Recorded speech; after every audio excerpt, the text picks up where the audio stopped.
La ville de Çeşme, sur la mer Égée, en Turquie, c'est l'un des principaux points de transit pour les réfugiés actuellement, à quelques kilomètres à peine de la Grèce. Ici, une ONG créée par des étudiants locaux fournit de l'aide à des milliers de personnes. Certains retapent des maisons pour un accueil provisoire, quand d'autres distribuent toutes sortes d'affaires. On donne du lait pour les bébés et pour les enfants. On donne des biscuits, des compotes, des affaires pour les bébés, aussi des affaires pour les femmes. On donne des boîtes de conserve, du pain et de l'eau, et aussi des habits pour ceux qui en auraient besoin.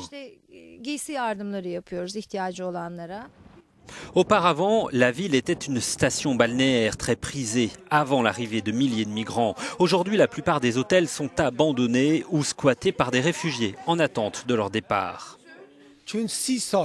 Cela fait 30 ans que nous subissons le feu des roquettes et des attentats, alors nous ne craignons plus la mort.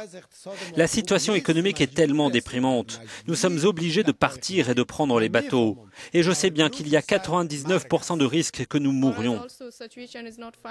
Pour nous aussi, la situation est catastrophique. Les bombes continuent de tout pulvériser. Donc nous sommes ici parce que nous n'en pouvons plus. Un accord entre la Turquie et l'Union européenne est en cours de discussion. Les migrants retourneraient en Turquie en échange d'une reprise des discussions sur l'adhésion turque à l'Union européenne. En attendant, les bateaux traversent tous les jours la mer Égée.